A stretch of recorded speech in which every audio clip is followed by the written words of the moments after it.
नमस्कार प्यारे दोस्तों, स्वागत है आप सब लोग का शिक्षा पॉइंट के इस YouTube चैनल पर। मैं हूं सूरज, इंग्लिश क्लास में आप सब लोगों का वेट कर रहा हूं।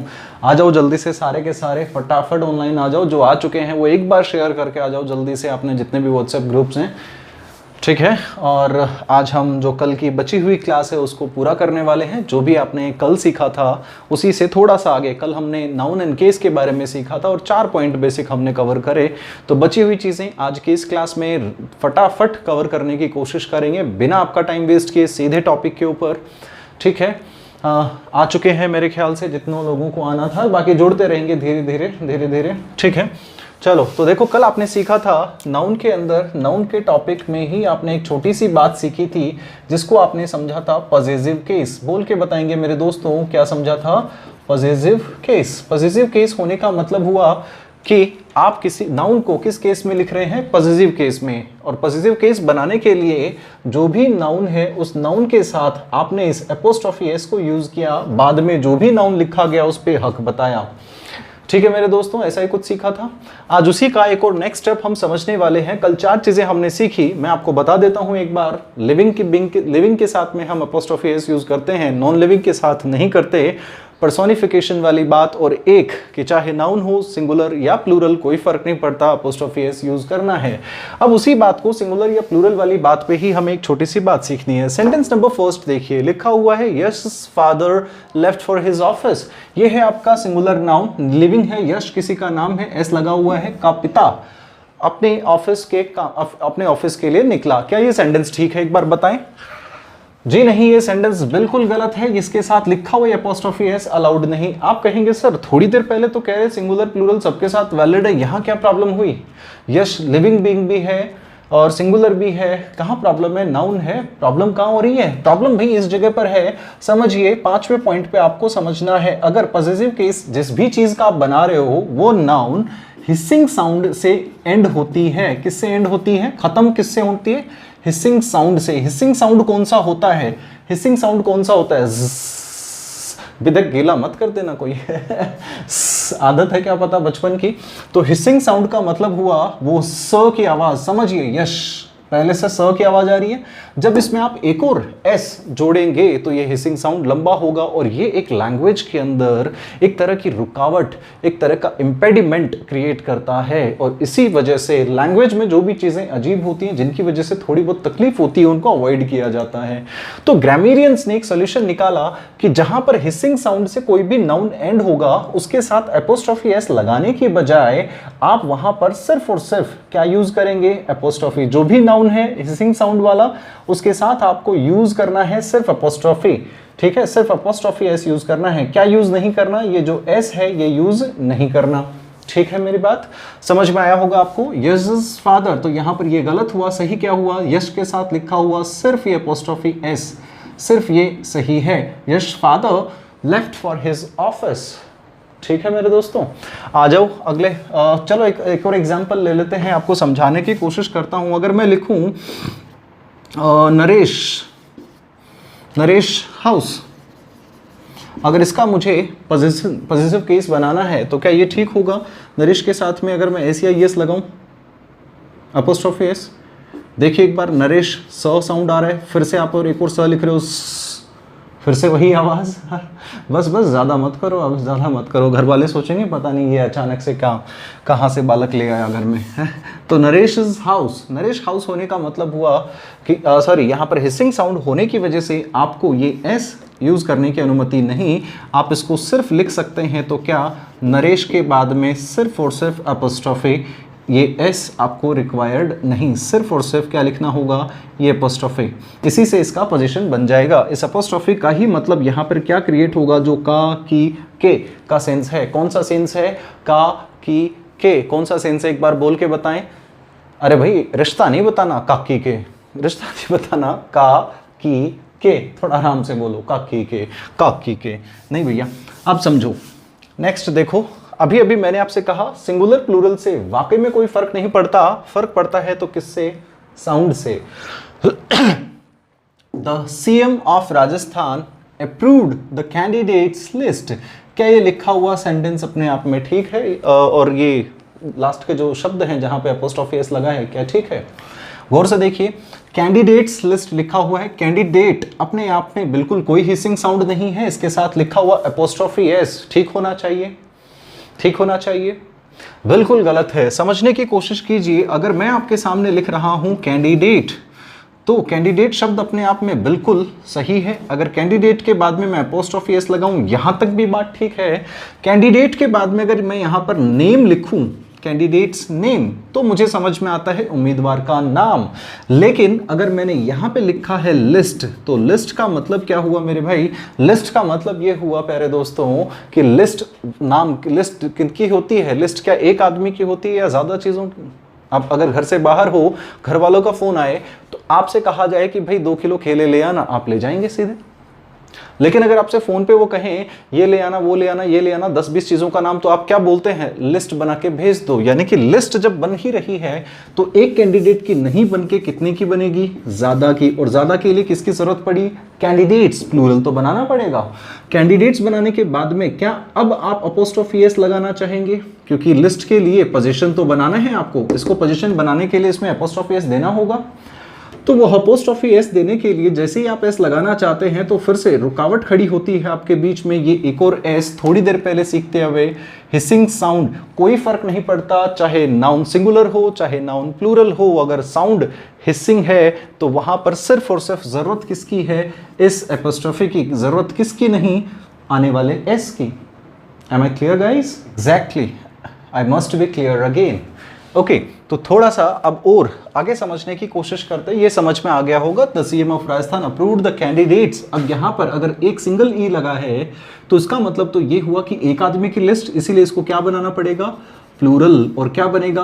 कैंडिडेट्स। ये पहले प्लूरल बना, और जब हिसिंग साउंड हो जाता है तो उसके बाद आपको जरूरत पड़ती है सिर्फ और सिर्फ किसकी? एपोस्ट्रोफी की। उसके बाद आप लिस्ट लिख सकते हैं। जरूरत किसकी नहीं?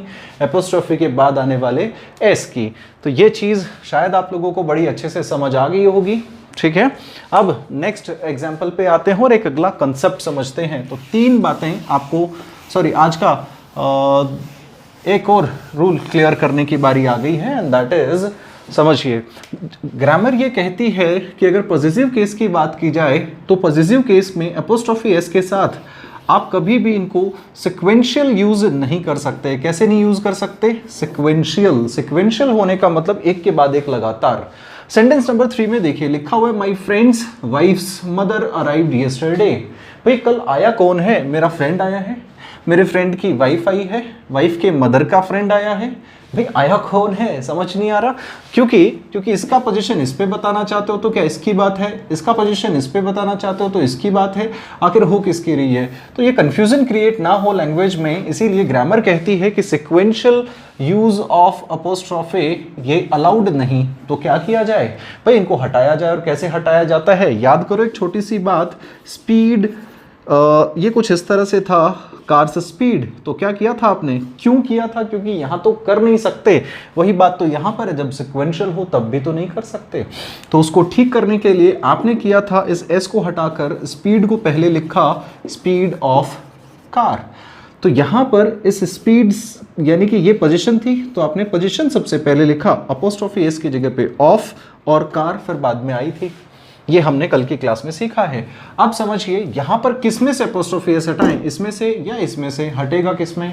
तो यहां पर एक और छोटा सा कंसेप्ट आपको समझना होगा। जब अपोस्ट्रोफी एस, देखो इस तरह से नाउन फर्स्ट के साथ में लगा हुआ अपोस्ट्रोफी एस, नाउन सेकंड के साथ भी लगा हुआ अपोस्ट्रोफी एस, और शायद ये आगे वाला शब्द पोजीशन है।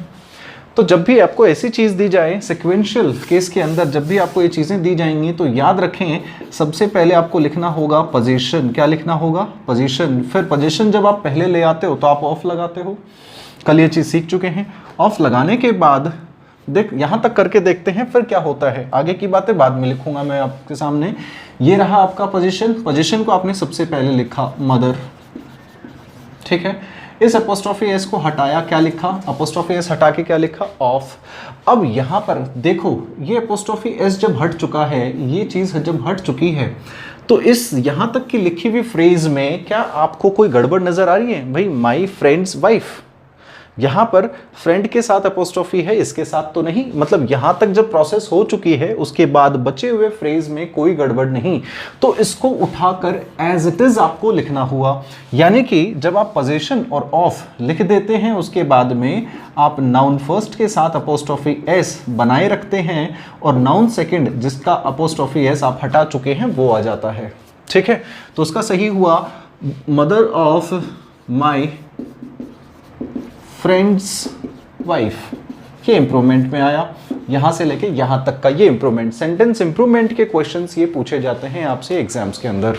एसएससी के एग्जाम में तो बहुत बार ऐसे सवाल पूछे जा चुके हैं। फिर और समझिए, एक और एग्जाम्पल इसी को पूरा करते हैं। अगर मैं लिखूं, अगर सेंटेंस लिखूं मैं Rahul's neighbours house, Rahul's neighbours house, तो क्या करेंगे भाई, देखो noun first noun second position दोनों के साथ क्या लगा हुआ है, एपोस्ट्रोफी एस। सिक्वेंशियल अलाउड नहीं, क्या करेंगे, पोजीशन को सबसे पहले लिखा आपने, क्या लिखा, हाउस। फिर ये जो नेबर है, इस नेबर के साथ अपोस्ट्रोफी, भाई रिवर्स में लिखना है ना, हम रिवर्स में तो लिखते हैं, सबसे पहले ये लिखेंगे फिर अपोस्ट्रोफी एस हटाएंगे फिर इस पे आएंगे। जब इसका अपोस्ट्रोफी एस आपने हटाया तो आपने क्या लिखा, ऑफ। अब ये जैसे ही अपोस्ट्रोफी एस हट जाता है तो इस बचे हुए हिस्से में क्या कोई गड़बड़ है, अब तो ठीक ही है, बस यहीं तक की तो दिक्कत थी। अब बची हुई चीज को हमें आगे लिखना है, लेकिन रिवर्स में नहीं, क्योंकि रिवर्स में तब करते जब गड़बड़ होती, अब तो एकदम ठीक है, तो उसको एज इट इज लिख देंगे। यानी कि आगे जो आएगा वो आएगा राहुल्स नेबर। समझ में आई ये वाली बात, कोई दिक्कत, कोई परेशानी? बिल्कुल नहीं। चलिए थोड़ा सा और आगे बढ़ते हैं। तो यानी कि आपको छठे नंबर पे जो चीज समझ में आई, 4 हमने कल सीखी थी, 5 और 6 अभी हो चुकी हैं। सिक्वेंशियल यूज ऑफ अपोस्ट्रोफी किस तरह से सॉल्व होगी ये लिखा हुआ है आपके सामने। पोजीशन सबसे पहले लिखेंगे, फर्स्ट नाउन और फिर सेकंड नाउन। ठीक है, पोजीशन के बाद जरूरत पड़ेगी आपको ऑफ की।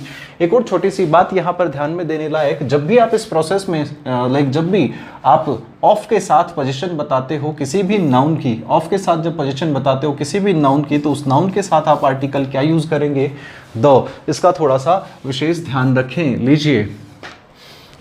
आगे आते हैं, अगला सेंटेंस लिखा हुआ है, India's and China's border has been seized. India और चाइना का जो बॉर्डर है वो सीज हो गया है, सीज कर दिया गया है।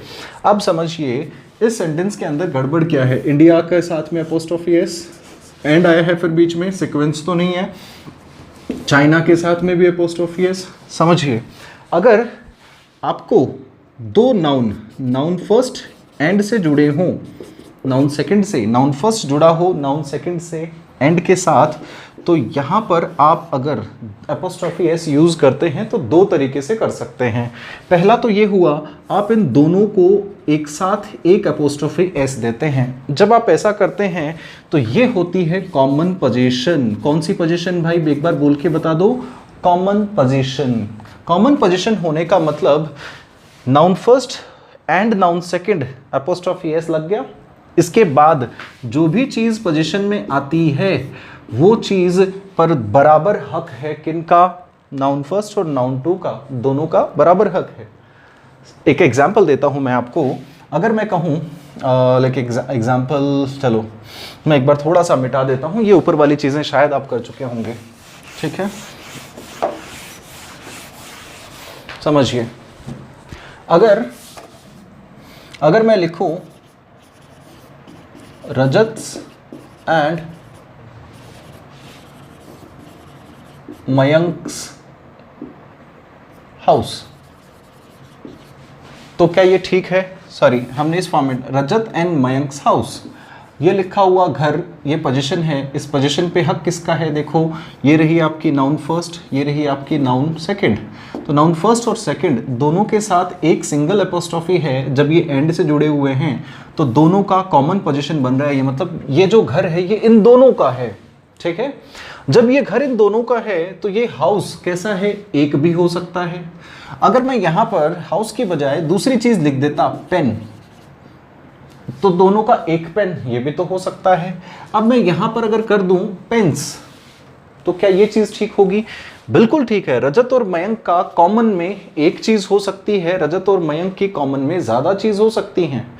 ठीक है, समझिए, अगर मैं कहूं कि रजत और मयंक को उनके पापा ने कंचे ला के दिए, मार्बल बॉल्स जो आई हैं वो दोनों को इकट्ठी ला के दी हैं, तो रजत एंड मयंक्स मार्बल बॉल्स। ठीक है, वो सारे कंचे प्लूरल में हैं, सारे के सारे उन दोनों के ही हैं, दोनों यूज कर सकते हैं उसको। ठीक है, अगर मैं कहूं एक चीज है तो उन दोनों को एक साइकिल ला के दी, राइट, रजत एंड मयंक्स बाइसिकल, ये भी ठीक है, इसमें भी कोई दिक्कत नहीं है।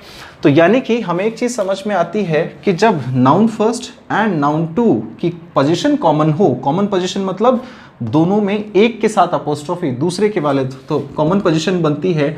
ऐसे में ये पोजीशन आने वाला जो नाउन है ये सिंगुलर भी हो सकता है और ये प्लूरल भी हो सकता है। इस चीज़ का याद रखेंगे, ये सिंगुलर भी हो सकता है और ये प्लूरल भी हो सकता है। ये चीज़ हमने देखी। लेकिन अगर कॉमन पोजीशन ना हो, पोजीशन अगर स्प्लिट हो, स्प्लिट होने का मतलब क्या होता है भाई?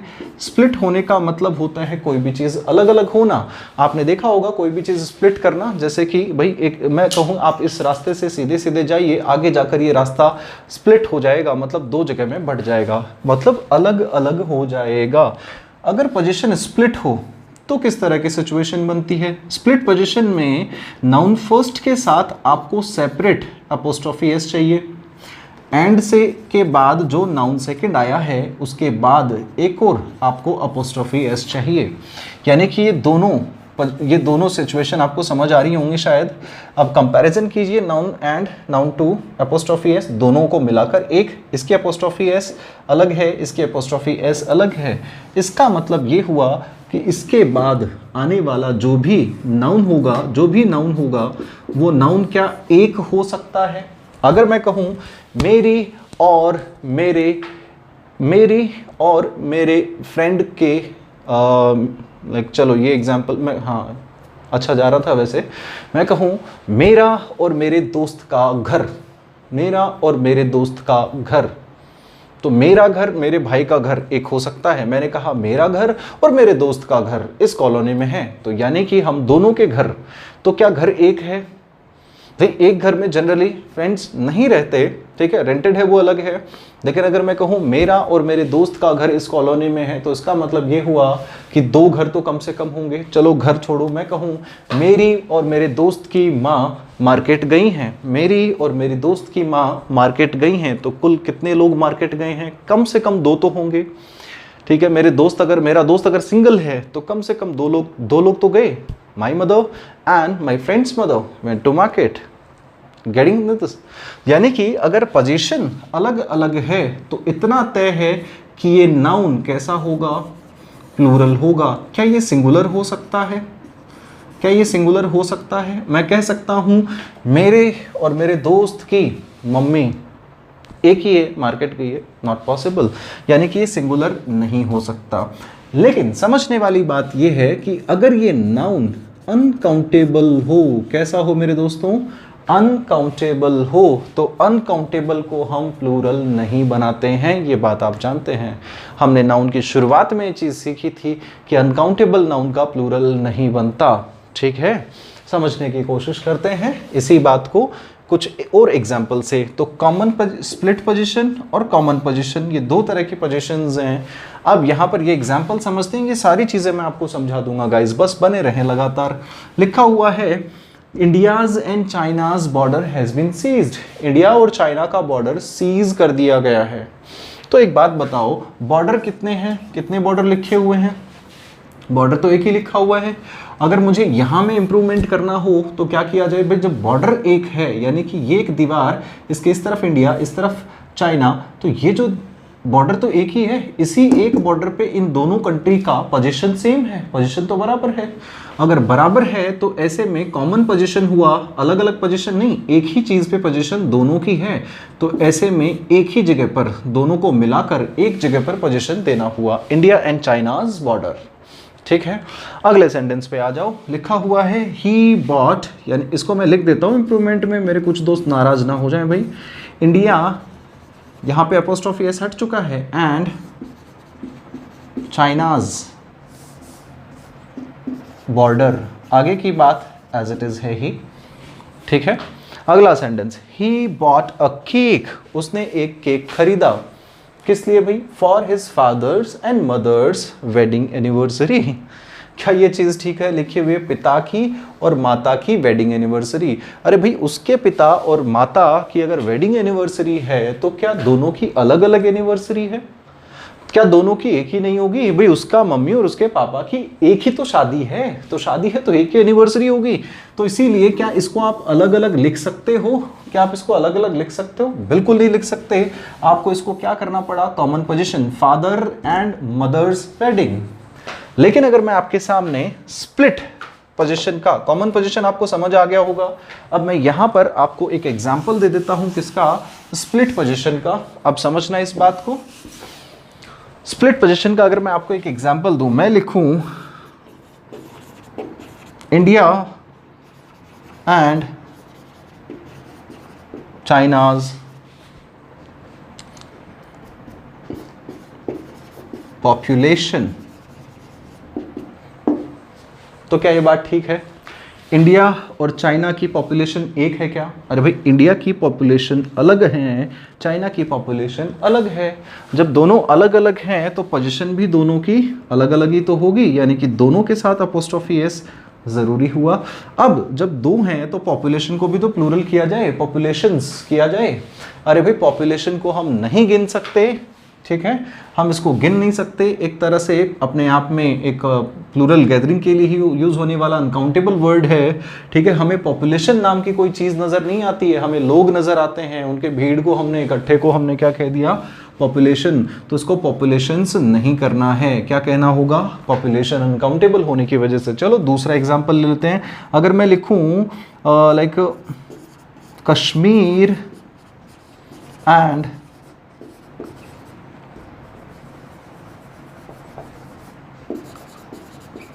मनालीज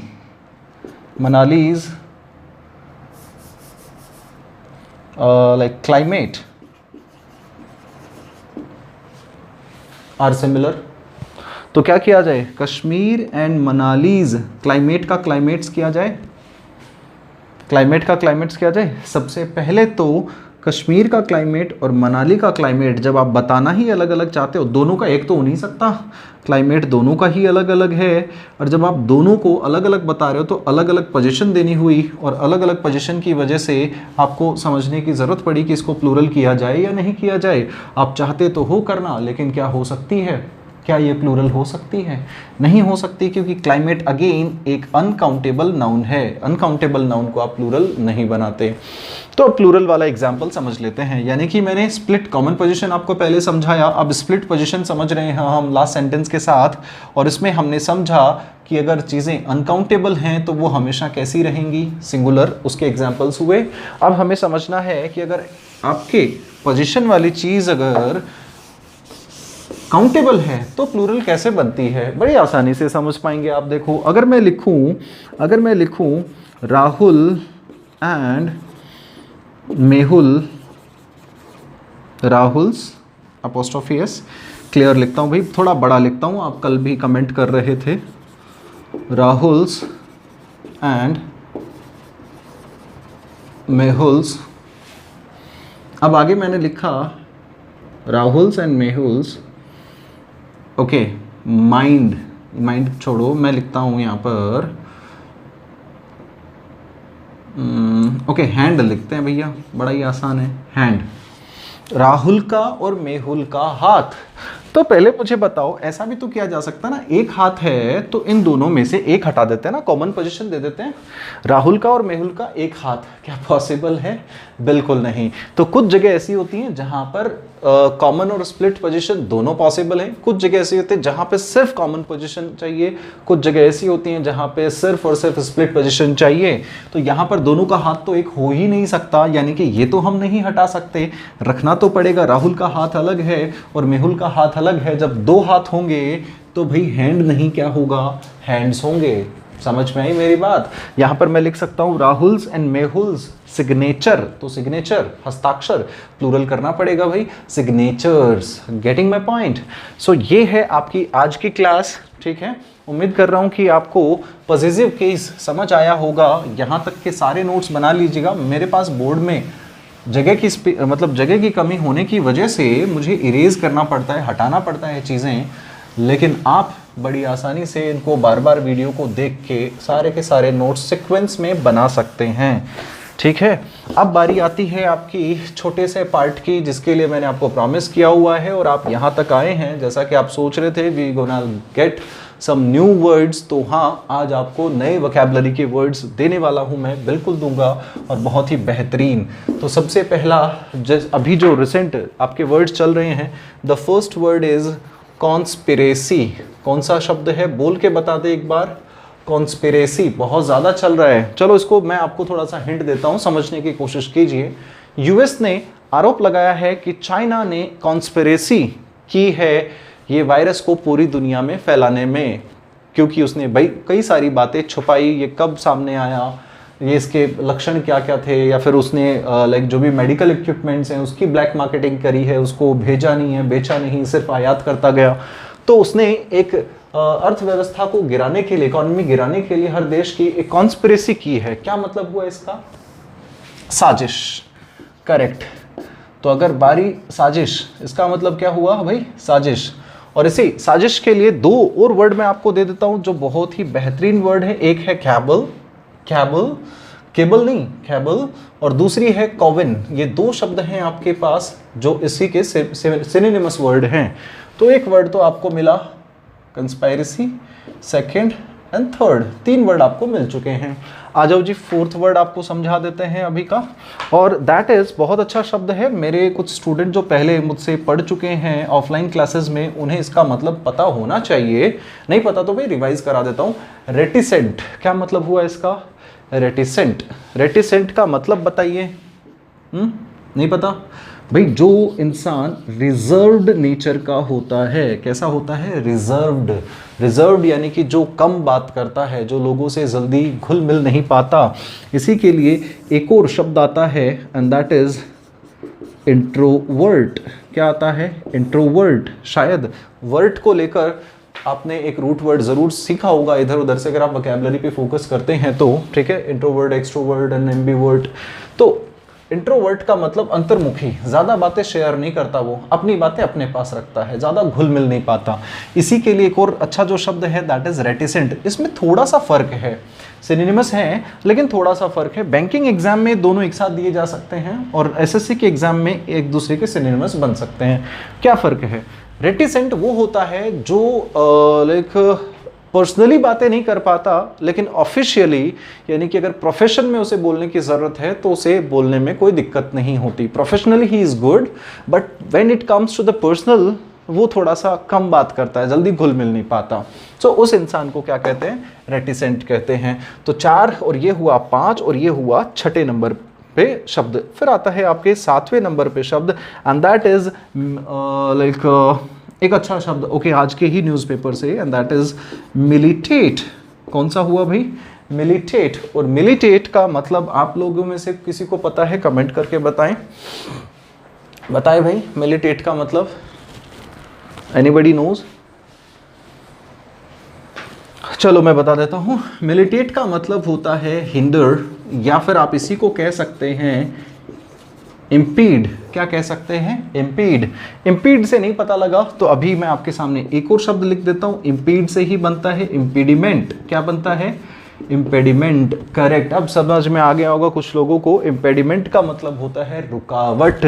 और यहाँ पर ये तीनों के तीनों ये जो शब्द हैं ये फिलहाल हैं क्या? वर्ब। और वर्ब होने का मतलब कि रुकावट डालना। जब कोई चीज़ किसी चीज़ के सामने रुकावट या बाधा की तरह सामने आती है उसी को आप क्या कहते हैं? मिलिटेट। जैसे कि फिलहाल कोविड-19 is militating the economy system of entire world.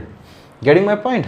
So this is how we use these words, और ये सारे आपके लिए 7, 8, 9 नए वोकैबुलरी के वर्ड रोज 5 मिलते हैं। आज आपको 9 दिए हैं। Hope you guys enjoyed this session, and guys please make notes. अब तक वीडियो लाइव देखने के लिए thank you very much and have fun guys. See you again, मिलते हैं कल दोबारा। Thank you.